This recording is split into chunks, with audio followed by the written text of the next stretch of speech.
Hello, everyone. Welcome to Story with Hala 30. I'm so happy to be with you here. And this week's Story with Hala. Thank you so much for joining me this week. We are going to be doing the same drill that we do every week: story, then quote. Quote, then story, then the craft. And I have a very exciting craft that we're going to do. It has to do with origami.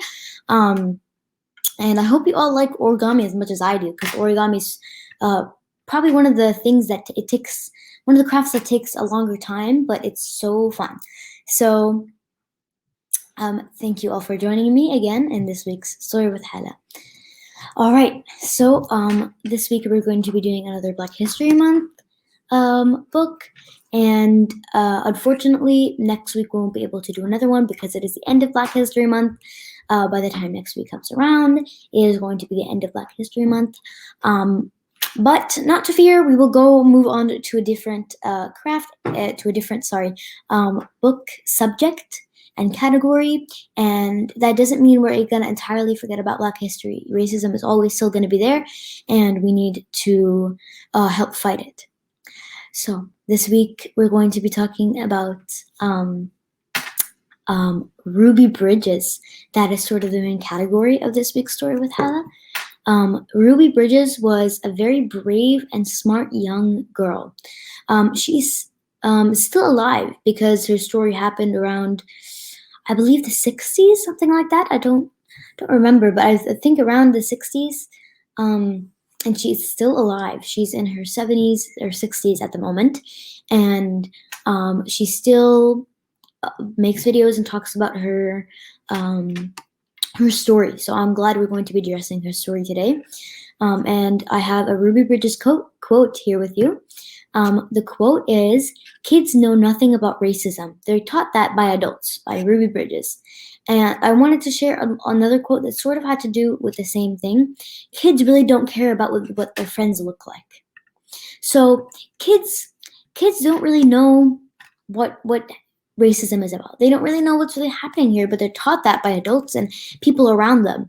And I feel as though we shouldn't teach kids at a very young age racism and things like that, because a lot of people do, and then those kids grow up to not understand what fairness is, and they grow up to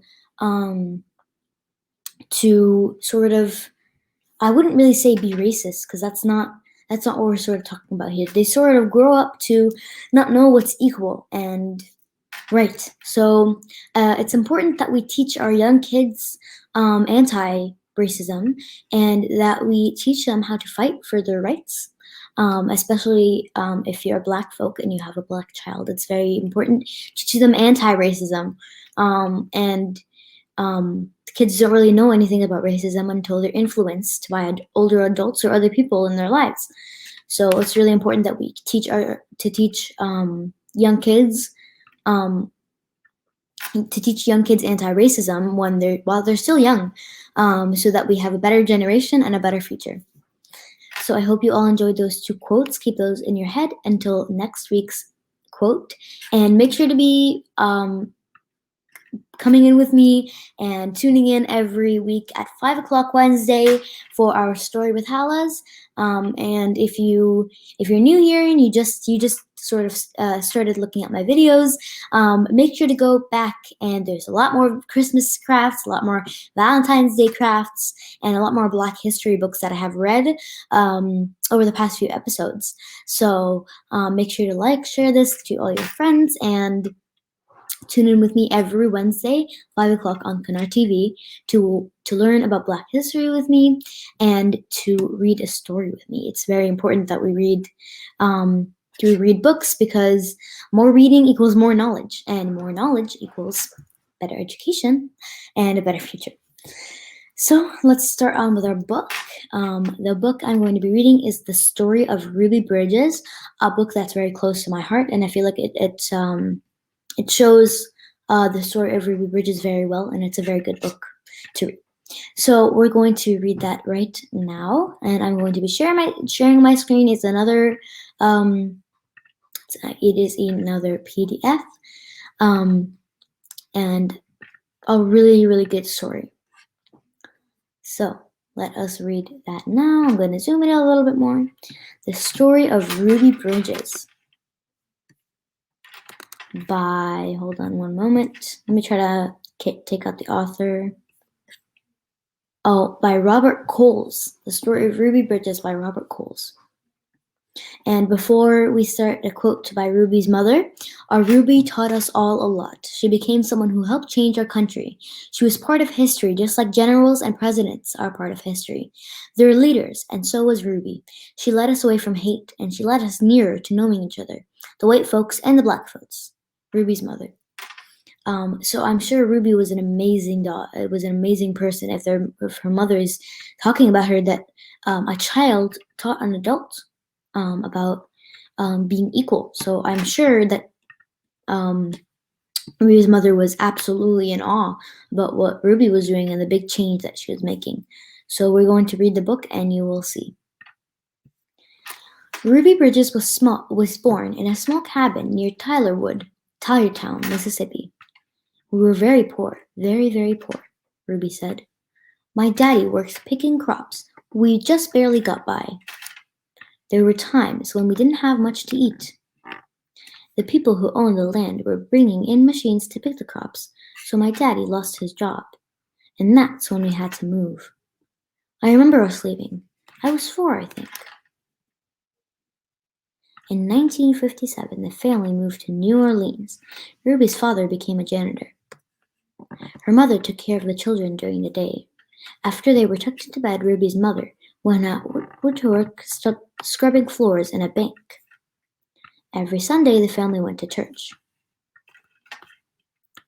We wanted our children to be near God's Spirit, Ruby's mother said. We wanted them to start feeling close to Him from the very start.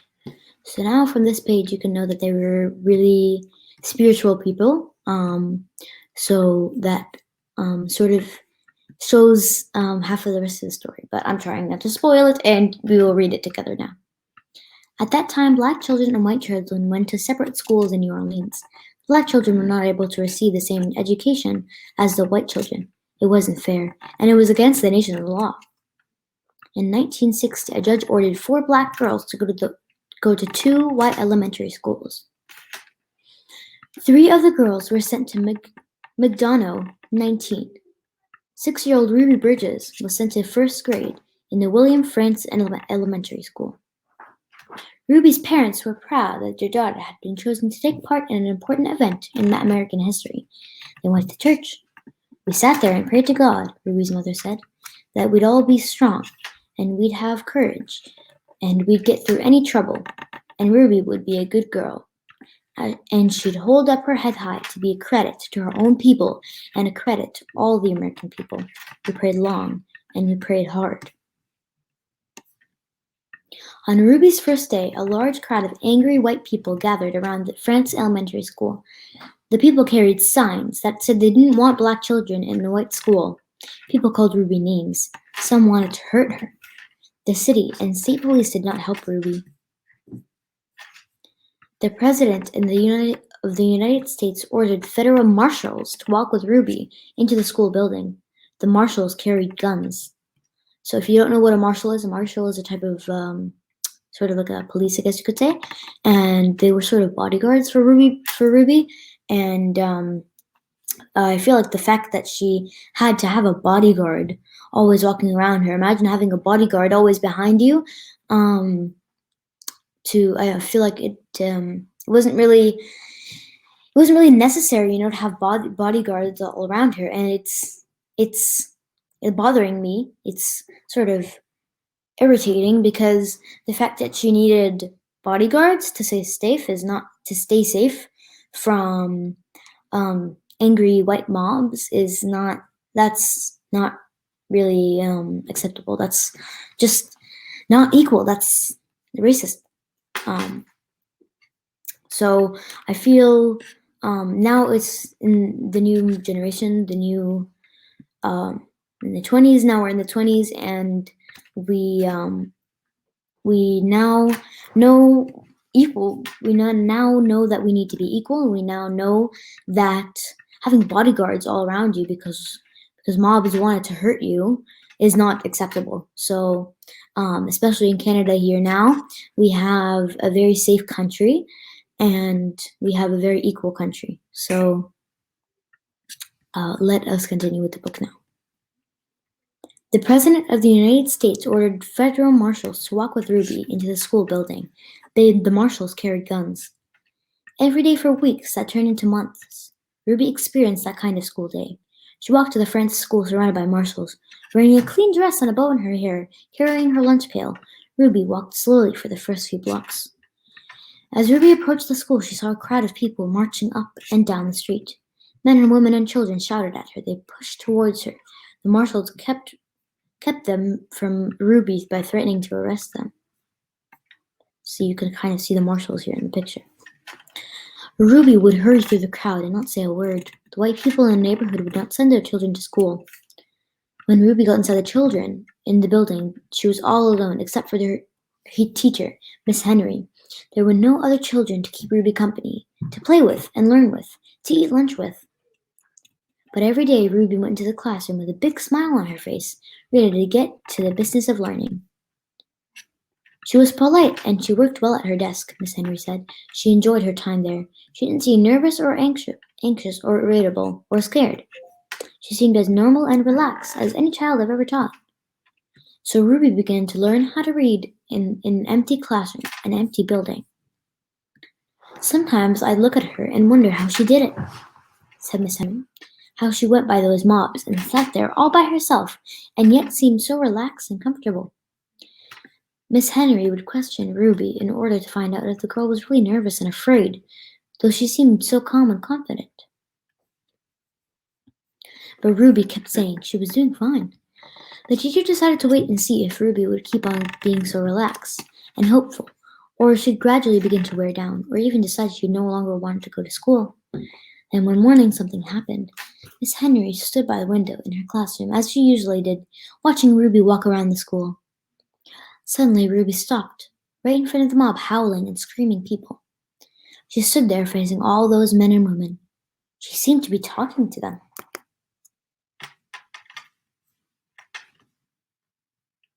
Oh. Excuse me. Sorry about that, just technical problems.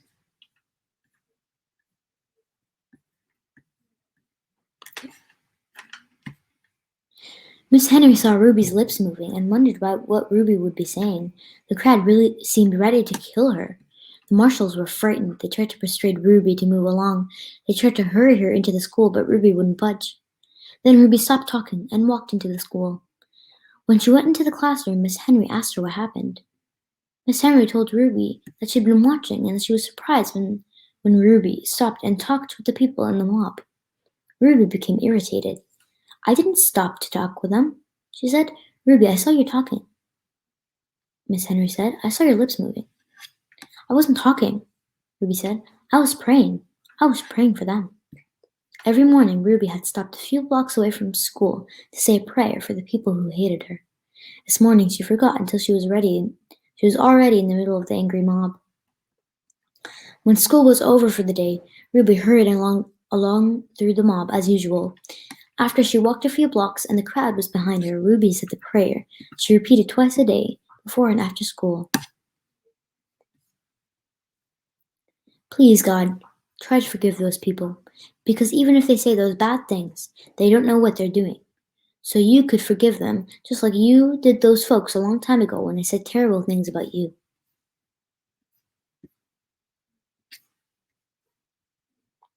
Afterward, later that year, 2 white boys joined Ruby at the Friends Elementary School.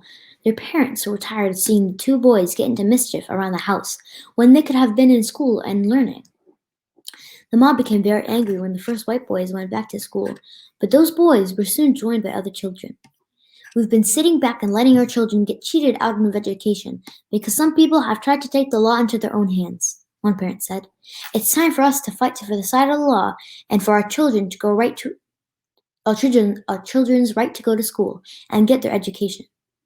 They all did get their education. Ruby, and a growing number of boys and girls who went to school with her. By the time Ruby was in 2nd grade, the mobs had given up their struggle to scare Ruby and defeat the federal judge's order that New Orleans schools be desegregated so that children of all races might be in the same classroom.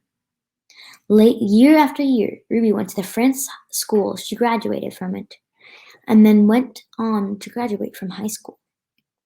Ruby Bridges is married to a building contractor and has 4 sons who attend school within the New Orleans public school system. Now, a successful businesswoman, she has just created the Ruby Bridges Educational Foundation for the purpose of increasing parental involvement in schools. Robert Coles, George Ford. The story of Ruby Bridges. I don't know about you, but I love that story so much. It's really shows the story of Ruby Bridges, and I really love the way they showed that Ruby Bridges was actually praying for them. Instead of saying mean things to them and saying that you're mean, you know what I mean? Like, leave me alone. Instead of doing that, she was praying for them, praying for those people so God would forgive them. And I feel as though those people, they don't know what they're saying. They don't know how much that hurts and how much that's wrong. So it's amazing for Ruby Bridges to pray for them instead of feeling hurt and irritated by them. And it's crazy how such a little girl could have such a big mind. Because in the story they mentioned that she was only 6, going in 1st grade, only 1st grade, in a whole empty elementary school.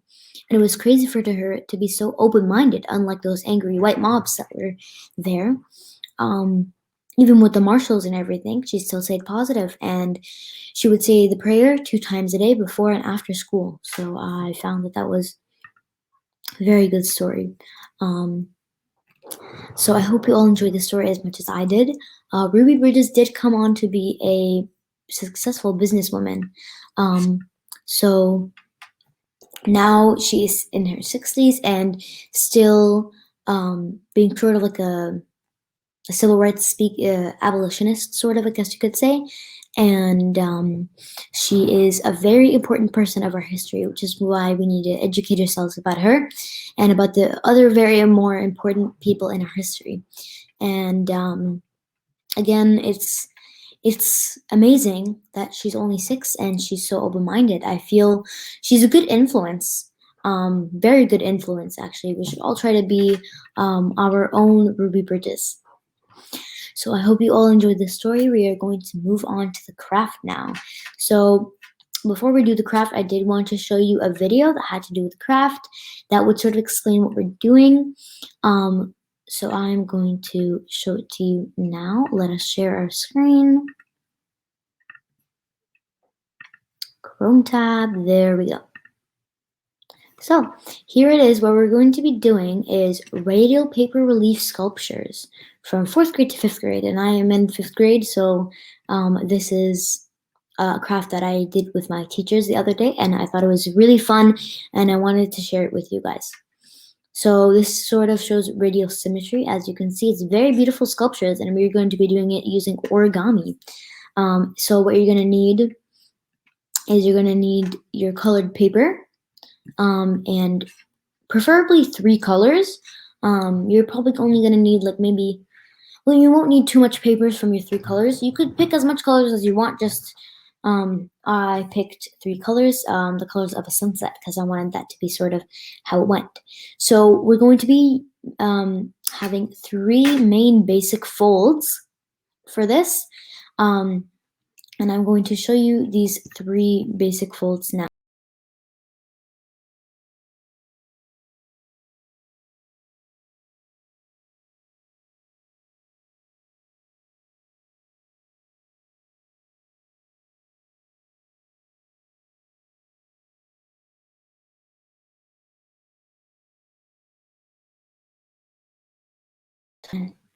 Excuse me, everyone. Sorry, just technical problems. I don't know why it sort of kicked me out of there in the middle of showing the stream. So I'm sorry about that, but let's do that now. Let's share the screen again, about showing the radial paper relief sculptures. So the 3 folds that we're going to be using is the first one, the hat fold. I believe it's called, yes, the hat fold. The second one is the kite fold, and the third one is the samurai fold.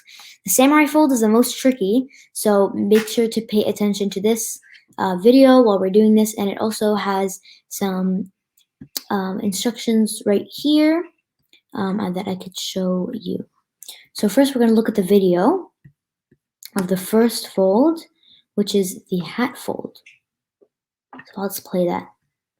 The hat fold, fold 1. So I'm going to be doing that at the same time that she is going to be doing that. Let's see. So she said, first we're going to do sort of like a hamburger kind of fold thing. And you notice how she's trying to make them extra crisp, because the crisper your paper is, the better your craft will turn out. So we're going to fold it in half, just like this. Let's see what we have to do next. Okay, now we're going to have this. Now we need the open side folded up like that. We're going to take the corner and fold it up. See, she's trying to make it extremely crisp.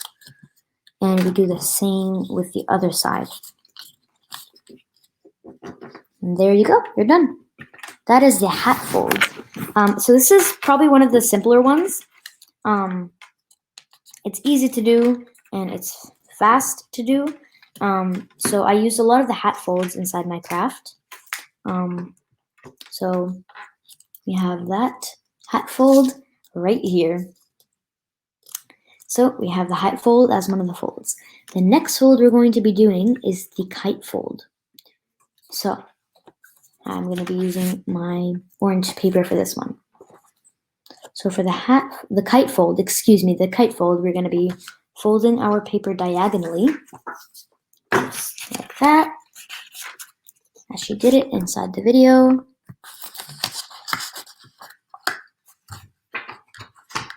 And my squares are sort of roughly cut out, but you can use a ruler and cut it out very nicely. So, see, and now, so her body language, sort of what she's trying to say, is a little bit more confusing. But when you have this, let's see what she's going to do next. We're going to take one side at the bottom side and fold it into the crease. That's the crease that we sort of did. So if you don't understand what she's saying, we have our crease right here. We're going to take the corner and we're going to bring it up here, just like that, and fold it right at the crease and repeat the same thing with the other side. So, oof, that was a weird sound. And now we're going to repeat the same thing with the other side on the crease. So the kite fold should look like this at the end. As you can see, she's doing it inside the video. And there you go. You have your kite fold. The reason why it's called a kite fold is because there's actually a shape named kite, and this is how the kite looks like. That's the kite shape, so that's why it's called kite. So now I'm going to be using the orange paper for the last one, the samurai fold. So the samurai fold is the hardest one, so make sure you're paying a lot of attention during this video. So we're going to fold the first one diagonally, just like that. And I'm going to pause the video while we do this. Fold it diagonally, just like that.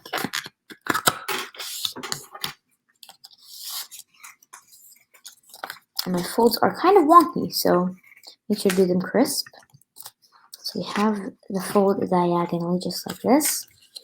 And now we're gonna flip it over like that so the crease looks like this, and we're gonna do the same on the other side.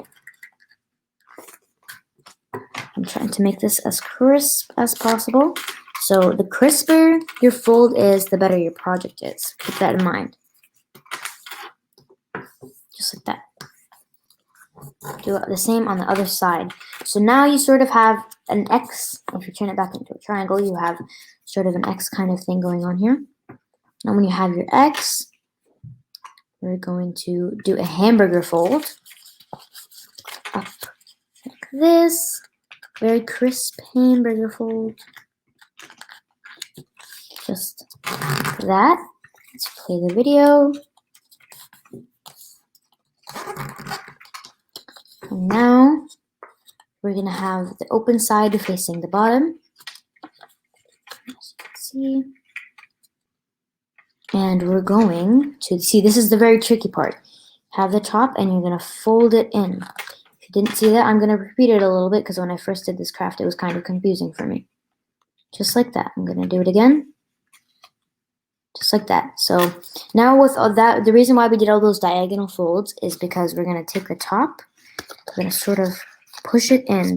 Now this might be a little bit of a tricky one to do. So we're going to be doing that for the samurai fold. Ooh. See, this one's a little bit tricky, especially if you have thicker paper. So again, we're going to fold it in like that. And we have to do the same with the other side. There we go. I finally did it. And do the same with the other side. There we go. So now you have something that should look like this on the bottom. Okay, now she wants us to take one side and put it like that. So one side and take it up like that. And do the same with the other side. And there you go. That's your samurai fold. It's a very cool fold. It's very tricky, especially to do, and that's how your radial symmetry should look like at the end. So here we have our samurai fold. So all three of our folds look like this. The easiest one, the hat fold. The second easiest one, the kite fold. And the hardest one, the samurai fold. But you'll get the hang of it eventually. You'll get the hang of the samurai fold. So now we're just going to make a bunch of these. And again, we're going to be using our hot glue to glue it on a black paper, preferably, because that's how it showed in the picture, in the website. Excuse me. And you could do any type of pattern that you want.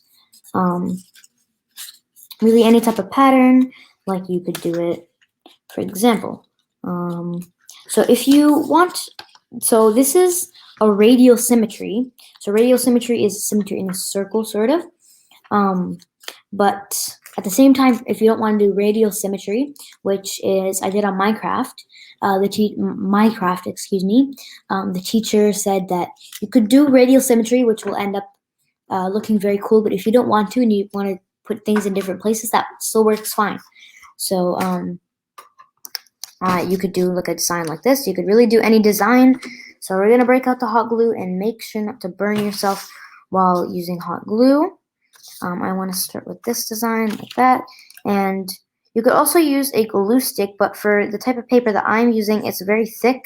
So a hot glue will stick it on better and keep it on there for a very long time. So it holds up better. Oof. So I want to glue it up like this. I'm going to press it down. And I'm going to do the same with the other one. The samurai fold, which is actually the samurai fold is my personal favorite. I think it's a very cool fold to do, and once you get the hang of it, it's a very fun fold to do as well. So the trickiest part is probably pushing these ends in when we did the hamburger fold. That was probably just the trickiest part, especially if you have thicker paper, but it still is a very fun craft to do. And regardless, even if it's hard to do, you will have a very cool circle. And if you want it to be, it could also be symmetric. So that is cool. So I'm going to be doing, again, and I'm going to be putting a kite right here. That's just the design that I'm using. And I want to put another kite right here. Oof, that's going to look cool. And you can do sort of any design that you want. It's a very cool craft that you can do with your family. A very fun craft that you could do with your family. And you could put as much as you want. You could maybe even fill up your whole page. Or if you want to go more simple, you could only put at the start of these pages designs, so just like that. You could really do anything with this, and I think you can have a very cool look to this. Ooh, we have another samurai here. I want to put, see, it's really, you can put it anywhere you want. So be creative choosing your designs. Oh, I'm going to put my samurai right here. Be creative choosing your designs. It's a very fun craft to do. Probably one of the other crafts that takes a longer time, but it shouldn't take you more than 30 minutes. If you want to go really detailed and really complex, make it all radial symmetry and make it all symmetric and things like that, obviously you're going to have to put more effort and time into this. But if you just want to do it as a fun craft with the family, that should be good. So I'm going to glue on my last. So this is very simple, but it's just because we are running out of time right now. Obviously, you could do, you could take a longer time and more effort to do this with you, to do this with your family at home. But it's just because we are running out of time for our story at the moment. So we're just going to be finishing that up, and that is my radial symmetry design. I think it actually ended up looking super cool, and after I finish this episode, I'm going to be finishing gluing on the rest of this because I enjoyed this so much, and I think it even looks cool as it is. But for the radial symmetry part, you have to make sure everything's symmetric in a circle. But I really love this craft, and it ends up sort of, especially with the samurais, if you look over here, they're popping up. It's like a sort of like a 3D kind of craft. So it's very fun to do this craft.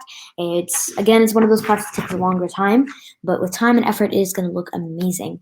And it's sort of, if you do it on black paper, it looks sort of like a modern kind of drawing. You know, sometimes they have that in museums or something. So it's like more of a modern thing that you can hang up, and it looks super cool. Good decoration. So that is the end of our story with Hala. 30. I can't believe we're already on 30. It's crazy. 30 episodes. We've been at this since I believe August or July 2020, and now we're in February, at the end of February 2021. So it's crazy how many episodes we've been doing. I've been enjoying this for so much. I love doing these crafts with you guys every week. I love being here with you, and I love educating you and teaching you and reading with you. So thank you so much for joining this story with Hala 30. Make sure to tune in every week for more story with Halas and more fun crafts that you could do with your family. Thank you so much for joining. I will see you next week. Goodbye.